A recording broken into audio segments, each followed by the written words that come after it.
رمضان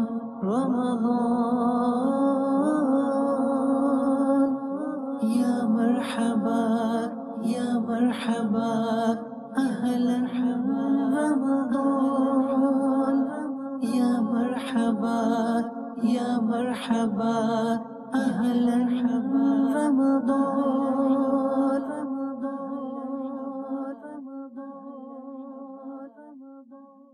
الحمدللہ رب العالمین والصلاة والسلام علی سید المرسلین اما بعد فاعوذ باللہ من الشیطان الرجیم بسم اللہ الرحمن الرحیم.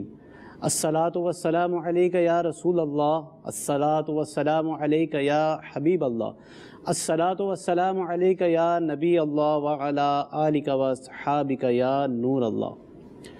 رسول اکرم صلی اللہ تعالی علیہ وسلم کا فرمان خوشبودار ہے، جس نے مجھ پر 100 مرتبہ درود پاک پڑھا، اللہ عز و جل اس کی دونوں آنکھوں کے درمیان لکھ دیتا ہے یہ نفاق اور جہنم کی آگ سے آزاد ہے، اور بروز قیامت اسے شہداء کے ساتھ رکھے گا. صلو علی الحبیب صلی اللہ تعالی علی محمد صلی اللہ علیہ وسلم. ناظرین، سلسلہ ہے رمضان اور صحت. اس کے ایک نئے ایپیسوڈ کے ساتھ آپ کے سامنے حاضر ہیں. ہمارا پچھلا سلسلہ تھا فلو اینڈ کولڈ، جس کو ہم نے بیسکس کے ساتھ اور کچھ بنیادی باتوں کے ساتھ ڈاکٹر صاحب کے ساتھ ڈسکس کیا. لیکن چونکہ یہ ایک بڑا موضوع ہے، واس موضوع ہے، اور اس میں مختلف نوعیت کے نزلہ زکام سامنے آتے ہیں. چونکہ نزلہ زکام کی وجہ سے مختلف قسم کی بیماریاں سامنے آتی ہیں، اسی سلسلے کو کنٹینیوٹی میں آگے لا کر اس سلسلے میں ہم اس مرض کے سیویئر پہلوؤں کو ڈسکس کریں گے. ہمارے ساتھ 2 ڈاکٹرز موجود ہیں اور ہم اس سلسلے میں مختلف زاویوں سے ان دونوں ڈاکٹرز کی آراء معلوم کریں گے. ناظرین، کسی بھی بیماری کو چھوٹا سمجھنا یہ ہماری سب سے بڑی بے وقوفی ہوتی ہے. اس کی مثال اس طرح لے لی جائے کہ کسی بھی بڑے سیلاب کی وجہ ایک چھوٹا شگاف ہی ہوا کرتا ہے. اگر اس چھوٹے شگاف کو کور نہ کیا جائے، اس کی احتیاطی تدابیر نہ کی جائیں، تو ہی وہ بڑے شگاف میں تبدیل ہوتا ہے اور سیلاب آ جایا کرتا ہے اور نقصان ہوتا ہے. اسی طرح کسی بھی چھوٹے مرض کو چھوڑ دینا یا اس کی کیئر نہ کرنا ایک بڑے مرض کی طرف لے جاتا ہے. آج ہم اسی سلسلے کو کنٹینیو کرتے ہوئے اسی مرض کی سیویئر کنڈیشنز کو انشاءاللہ عز و جل ڈسکس کریں گے، اور اس کے سمٹمز کے اوپر، اس کی کازز کے اوپر، اس کی پریونشنز کے اوپر، اس کی ٹریٹمنٹ کے اوپر ہم انشاءاللہ گفتگو کریں گے. ہمارے ساتھ 2 ڈاکٹر حضرات موجود ہیں اور ایک ایک کر کے ہم ان سے گفتگو کریں گے. ساتھ ڈسکشن بھی ہوگا انشاءاللہ عز و جل. ایک مفید معلومات کا خزانہ ہاتھ آئے گا. ڈاکٹر صاحب، ہم نے پچھلے سلسلے میں اس کی بنیادی چیزوں کو ڈسکس کیا، اس مرض کی بنیادی چیزیں، بچوں کے اندر اس مرض کی تشخیص اور اس کی سمٹمز اور اس کی وجوہات کو ڈسکس کیا. لیکن چونکہ یہ طویل موضوع ہے اور یہ وہ مرض ہے کہ جس کی پراپر کیئر نہ کی جائے تو یہ مرض سیوریٹی اختیار کر جاتا ہے. ایک نارمل نزلہ کھانسی میں تبدیل ہوتا ہے، اور وہ کھانسی پھر مزید ٹی وی یا مزید جو امراض ہیں اس میں تبدیل ہوتی ہے. اس کی بہترین ترجمانی اور ڈیفینیشن آپ ہی بتا پائیں گے. ہمارے ساتھ دوسرے سینئر ڈاکٹر بھی موجود ہیں. اس سلسلے میں ہم ان سے بھی ان کے مزید جو ایکسپیرینسز ہیں وہ ہم لیں گے. ڈاکٹر صاحب، اگر اس کو اسٹارٹ کیا جائے اس طرح سے کہ زکام نارملی ہر دوسرے شخص کو ہو جاتا ہے، لیکن اگر اس کی پراپر کیئر نہ کی جائے تو یہ کس حد تک خطرناک ہو سکتا ہے؟ بسم اللہ الرحمن الرحیم. جیسا کہ شاہ رخ بھائی آپ نے فرمایا کہ فلو اگر سیوریٹی اختیار کر جائے تو کوئی پرابلم نہیں ہوگا. تھروٹ انفیکشن ہو جائے گا. اگر تھروٹ انفیکشن ہے کوئی پرابلم نہیں ہے. تھروٹ انفیکشن اتنا سیویئر ہے، آلریڈی ٹانسلائٹس تھی، انفیکشن ہے، پس تھروٹ ہو جائیں گے. اگر پس تھروٹ ہیں کوئی پرابلم نہیں ہے، پس تھروٹ پراپر ٹریٹ کیا جائے. اگر یہ پس تھروٹ کیا ہے؟